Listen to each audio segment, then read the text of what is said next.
سے رب منع فرمائے اس سے بھی باز رہنا ہے۔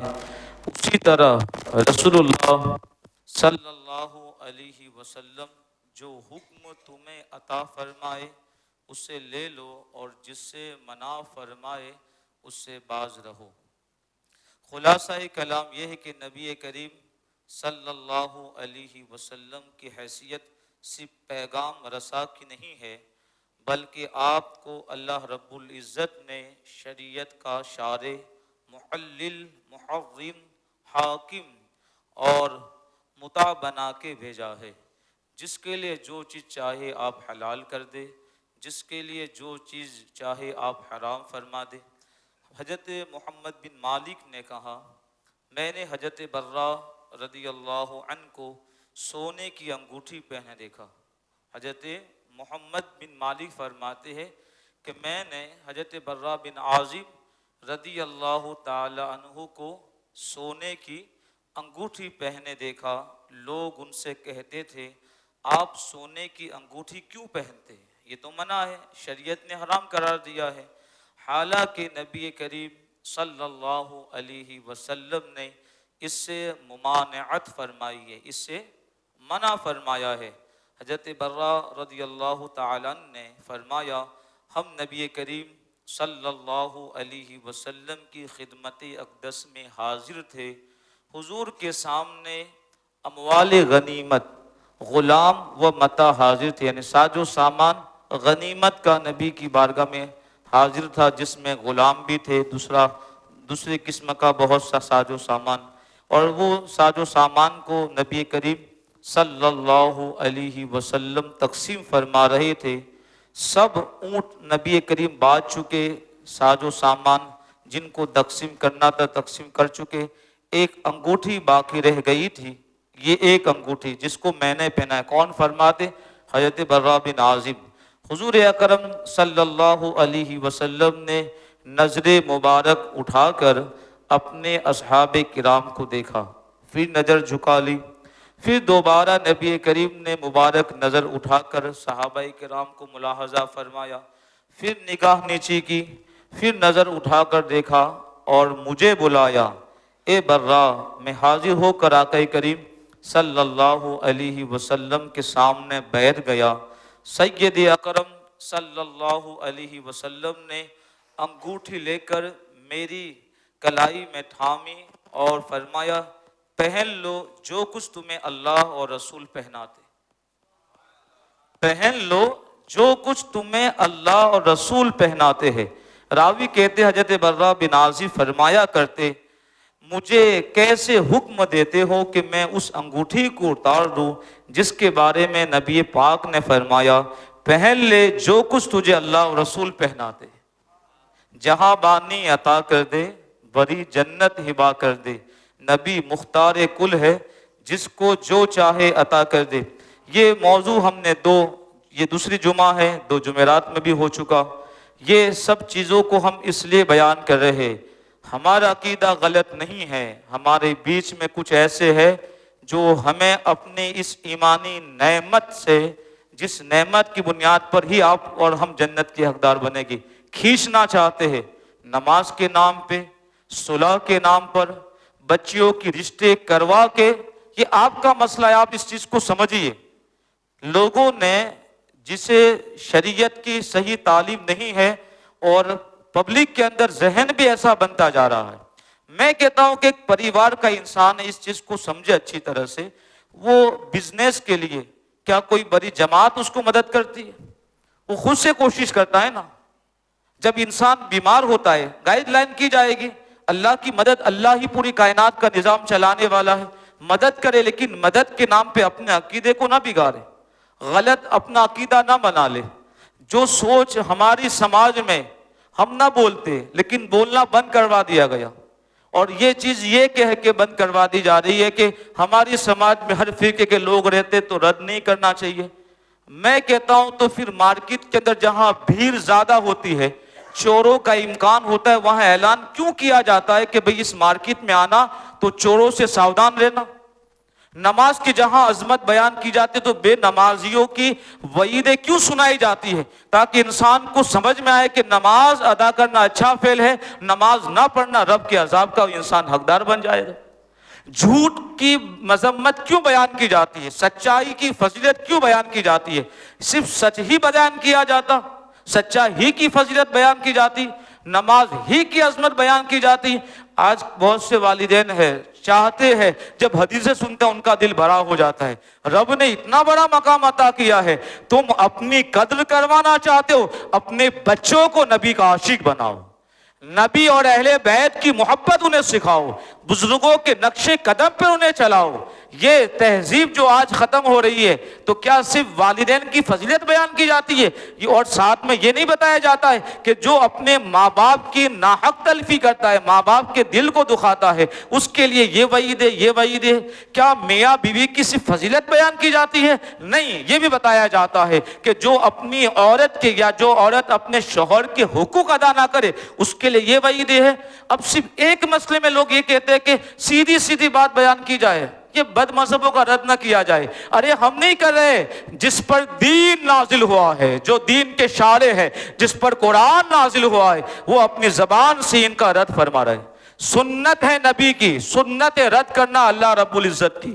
تو یہ چیز اپنے ذہن و دماغ سے نکال لیے، وہ بات ہم کہہ رہے کہ نبی کریم صلی اللہ تعالی علیہ وسلم کے صحابی حضرت ابو ہریرہ بیان کرتے ہیں، رسول اللہ صلی اللہ علیہ وسلم ہم صحابہ کو خطبہ دے رہے تھے، فرمایا اے لوگو تم پر حج فرض کیا گیا، تم پر حج فرض کر دیا گیا۔ ایک صحابی نے عرض کی یا رسول اللہ کیا ہر سال حج فرض ہے؟ تو حضور خاموش ہو رہے، یہاں تک کہ انہوں نے 3 بار یہی سوال کیا۔ کتنی بار سوال کیا؟ 3 بار کہ یا رسول اللہ ہر سال حج فرض ہے، ہر سال حج فرض ہے؟ تو آقا کریم صلی اللہ علیہ وسلم نے خاموشی اختیار فرمائی۔ کیا فرمائی؟ خاموشی، جواب عطا نہ فرمایا۔ اب جب 3 بار سوال ہو تو آقا کریم صلی اللہ علیہ وسلم نے ارشاد فرمایا اگر میں فرما دیتا ہاں تو حج ہر سال فرض ہوتا اور تم لوگ ہر سال حج نہ کر سکتے۔ اب دیکھیے کہ نگاہ نبوت کیا دیکھ رہی تھی، 1400 سال کے بعد کے حالات۔ وہ صحابہ کرام تو نبی کے حکم کے منتظر تھے، حکم ملتا اور عمل کرتے۔ جب ایک بار زندگی کا مسئلہ ہے تو کتنی تیاریاں ہوتی ہیں، اور لوگ سوچتے بزنس کا ایڈجسٹ کرتے، یہ کرتے وہ کرتے، سال بھر تیاریاں شروع کر دیتے۔ وہ زندگی میں ایک بار فرض کی بات ہے، اگر ہر سال فرض ہو جا تو جو مصطفیٰ جان کریم ہم لوگوں کے لیے، امتیوں کے لیے اتنی شفقت فرمائے، اتنی رحمت فرمائے کہ میری امت مشقت میں مبتلا نہ ہو جائے۔ آج وہ امت کو یہ برا لگے کہ جس نے خدا و رسول کی توہین کی ہے، اور ہم کبھی یہ موضوع نہ بناتے۔ جیسے پچھلے بار لوگوں نے کہا احباب الحمدللہ میں نبی کے دین کا ادنا خادم ہوں، لیکن تمہارے ہر سوال کا جواب قرآن و حدیث کی روشنی میں دینے کی کوشش کروں گا۔ کچھ لوگوں نے کہا کہ ایکٹیو ہو جاتے رد کرنے سے، یہ بھی آپ کی سوچ غلط ہے۔ ایکٹیو آپ کیوں نہیں ہوتے؟ آپ کے بغل میں کوئی نیا انسان آ کے دکان کھولتا ہے، آپ ایکٹیو ہوتے کہ نہیں ہوتے؟ سمجھ میں آئی کہ نہیں بات آئی؟ آپ کو لگتا ہے 25 سال سے میرا اپنا کاروبار ہے اور جو چیزیں جس ریٹ سے میں بیچ رہا ہوں 5 روپے اس نے ریٹ گرایا، آپ کیا کریں گے؟ بولیے کیا کریں گے؟ 25 سال کی تجارت کا مسئلہ ہے، لوگ کیا سوچیں گے؟ یہ 1 مہینے میں آ کے اپنا سودا سیٹ کر گیا، اپنا بزنس، اور تو 25 سال والا کیا کر گیا؟ تو کیا کرتا ہے وہ 10 روپے گرا دیتا ہے۔ وہ نیا ہے، نہیں ٹک سکے گا۔ یہ 1400 سال کا پرانا مذہب ہے، یہ 200 سال میں بیچ میں آنے والا گلی گلی میں اپنے مذہب کا پرچار کر رہا ہے، اور تو کیسا سنی ہے؟ تیرے دل میں نبی کی محبت نہیں؟ عظمت اپنے دل میں اپنے نبی کے دین کا پرچار کر، اور ان کو صاف تم یہ کہہ دو تبلیغ کرنی ہے تو اس مسجد میں آئے، ہمارے پاس آئے، ہم انہیں صحیح تبلیغ سکھائیں گے، ہم صحیح تبلیغ سکھائے۔ آپ کا کام صرف اتنا ہے، تبلیغ کرنی ہے، فتح مسجد کے امام صاحب سے ملاقات کریں۔ تم اپنے عالموں کے غلط عقیدوں کو بتاؤ کہ یہ کفری عقیدے ہے، ہم ثابت کریں گے، آن لائن یہ پروگرام ہو۔ اسی لیے یہ چیز جو کہی جا رہی ہے ہم کبھی اس پہلو پہ گفتگو نہ کرتے۔ اصلاحیات بہت سی باتوں پر ہم نے گفتگو کی ہے، لیکن آپ کو سمجھا رہے کہ ہر انجینئر، ہر پروفیسر، ہر پڑھا لکھا طبقہ انسان یہ کہتا ہے رد کرنے سے پبلک میں انتشار پیدا ہوتا ہے۔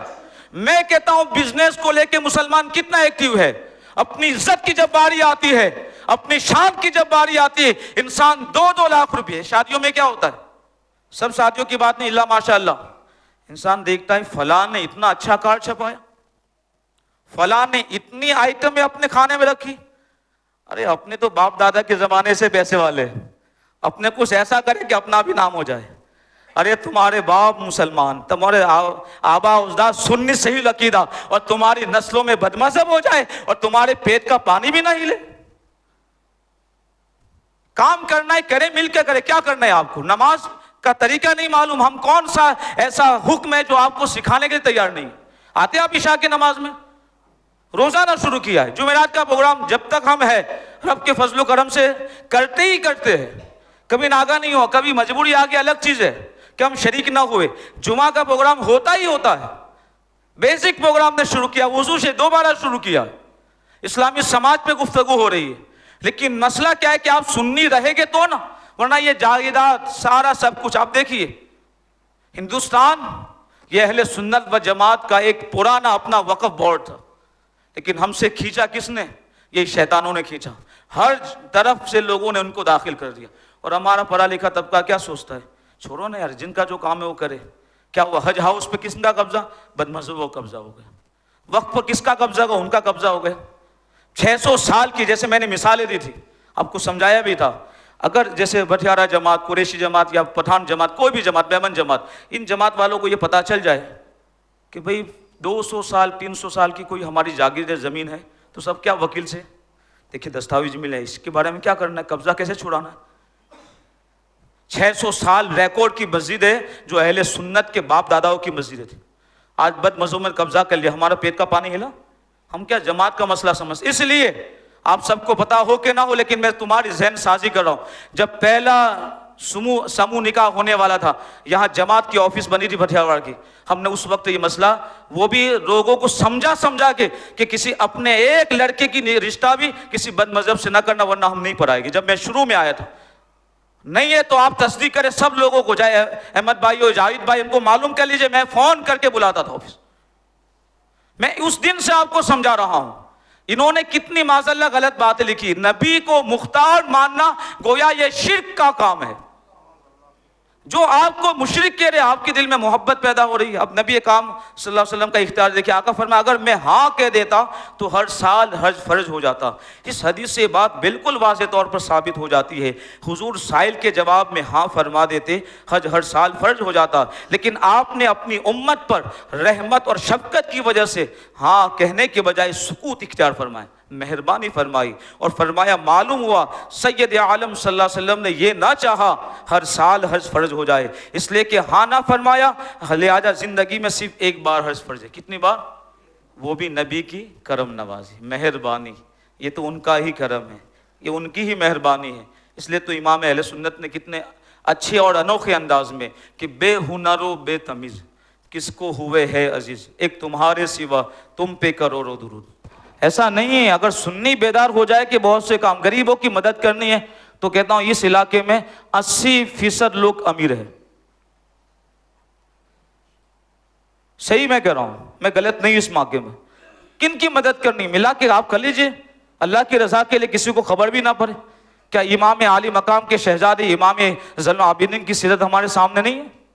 100 پریوار کو زندگی بھر کھلایا, اور وصال, وہ بھی غسل جب دیا جا رہا تھا تب وہ جو نشانات کی, اتنے نشانات کس وجہ سے, سامان بھی اٹھا کے آپ خود پہنچا دیتے تھے. یہ ہمارے آقا, کون سا طریقہ ایسا ہے؟ کیا میرے امام عالی مقام کے وہ شہزادے نے سیاہ سے صلح کی تھی, بد مذہبوں سے صلح کی تھی؟ کیا کسی بد مذہب کی تعظیم کی ثابت تو کرے. آج کیسا ماحول ہو گیا ہے, دین کو مذاق بنا کے رکھ رہے آپ. خدا کے لیے میں آپ سے گزارش کر رہا ہوں, جہاں ایسا ذہن بن رہا, یہ پیغام پہنچائے ان ذمہ داروں کہ تم دین کے معاملے میں آپ بیٹھ کے بات کریں, سمجھے دین کو. ہمارے اپنے باپ دادا, ہمارے اپنے بھائی لوگ یہ سمجھتے تو صحیح کہ جب تک وہ بھائی غوث پاک کا ماننے والا تھا, آج وہ نیاز کرنے والا اب غیروں کی تولی میں چلا گیا, تو فکر ہمیں کیوں نہیں ہو رہی ہے, ٹینشن ہمیں کیوں نہیں ہوگا کہ 200 سال میں آنے والا دین ہر طرف پھیل رہا ہے، اور 1400 سال پہلے پیغمبر ذی وقار نے جس دین کی بنیاد رکھی، آج اس دین کے ماننے والے بالکل جاہل رہے، لوگوں کی بات میں آ جائے، وہ اپنے دین کا پرچار کرے، آپ کو دور کر رہے۔ صرف اتنی بات آپ کہے تم غلط ہو، کیا کہے؟ تم غلط ہو، کیا بولے؟ تم غلط ہو، اور تمہیں نہیں ہے، چلو ہمارے ساتھ۔ آپ اپنے علاقے میں نہ آئے، جہاں سنی ہے ہر سنی کو میں کہتا اتنا کام کر سکتے نہیں کر سکتے، اس میں کوئی قانون تکلیف ہے؟ جیسے دکان میں کوئی کسٹمر آپ سے ضد کرے گا تو بورڈ بھی لگا ہوتا ہے نا کہ مذاق ماری کر بھی نہیں، لڑائی جھگڑوں کر وہ نہیں، تو آپ کہہ دے کہ بھئی ہم سنی ہیں، آپ اپنے دین کے پرچار کے لیے آئیے نہیں، اتنا تو کہہ سکتے کہ نہیں کر سکتے؟ بچاؤ کے لیے یہ طریقہ پھر نہیں ہے، آپ کو تکلیف ہے، وہ بار بار آ رہا ہے، تو ہم اپنا نمبر بھی کئی لوگوں کے پاس ہے، اور کبھی کوئی ایسا بولے کہ میں نے نہ دیا ہو جواب، ارے نیند میں بھی انشاءاللہ تعالیٰ اگر یہ کان نے سنا ہے اور اس وقت ہم جواب دے گے آپ کا، لیکن پکے بیدار بنے گے سننی، ہوشیار ہو جاؤ۔ سونا جنگل رات اندھیری، چھائی بدلی کالی ہے، سونے والے جاگتے رہیو، چوروں کی رکھوالی ہے، آنکھ سے کاجل صاف چرا لے، یا وہ چور بلا کے ہے، تیری گتھری تاکی ہے اور تو نے نیند نکالی ہے۔ مسئلہ ان کا نہیں ہے، مسئلہ آپ کا اور میرا ہے۔ ایمان والے آپ پہ جنت ایمان والوں کا نصیب ہے، کس کا ہے؟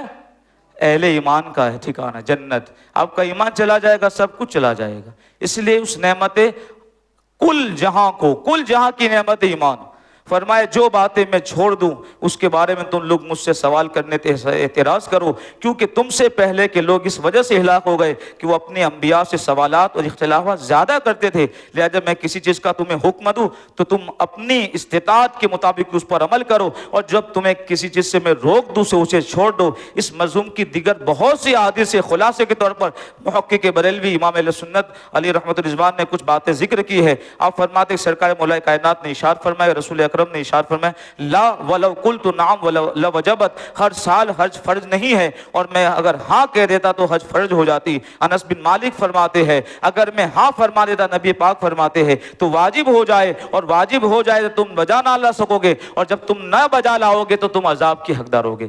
جو نبی پاک ہمیں عذاب سے بچانا چاہتے ہو، اس لیے میرے امام نے بالکل مہذب انداز میں، اچھے انداز میں، کہ شرک ٹھہرے جس میں تعظیم حبیب، شرک ٹھہرے جس میں تعظیم حبیب، اس بورے مذہب پہ لعنت کیجیے۔ آئی بات سمجھ میں؟ وقت کی پابندی کے ساتھ موضوع طویل ہے، اللہ کی بارگاہ میں دعا ہے کہ اللہ رب العزت مجھے اور آپ سب کو اپنے ایمان کی فکر کی توفیق عطا فرمائے۔ اور دوبارہ پھر کہنا چاہتا ہوں، یہ رشتوں میں جو لوگ بھی کھینچا تانی کر رہے، نخرے دکھا رہے، میں الفاظ بالکل صاف طور پہ کہہ رہا ہوں، خدا یہ نخرے چھوڑے، اہل سنت کے لوگ آپس میں متحد ہو جائے، مل جائے، اپنے اندر محبت پیدا کرے، آپ ایکٹیو ہو جائے۔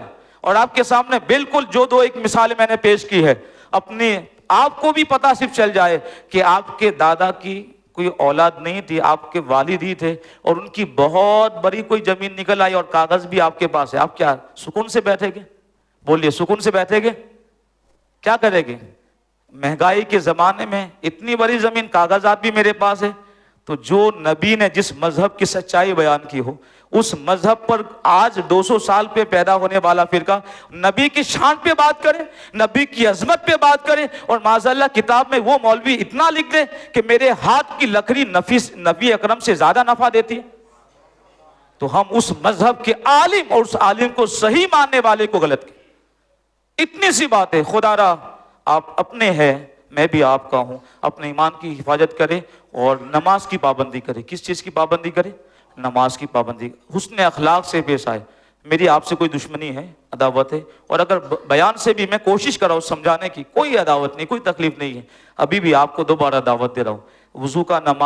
وضو کا طریقہ بیان ہو جا رہا، وضو کے مستحبات بیان ہو چکے ہیں، ادھر اسلامی سماج کے بارے میں عشاء کے بعد فوراً ہی، کبھی کبھی شاید توجہ نہ ہو تو 10 منٹ کا وقت ہو جائے، ورنہ 7 یا 8 منٹ میں گفتگو ختم ہی کرنے کی میں کوشش کرتا ہوں۔ آپ آئیے، عشاء کی نماز بھی پڑھیں گے، دین کے احکام بھی سیکھیں گے۔ اللہ تبارک و تعالیٰ ان تمام اچھے کاموں کے صدقے میں اللہ ہمیں سچا سنی بنا کے رکھے، اور جو لوگ غلط ہیں اللہ تعالیٰ ان کو ہدایت کی توفیق عطا فرمائے۔ استغفر اللہ ربی من کل ذنب و اتوب الیہ۔ السلام علیکم ورحمۃ اللہ۔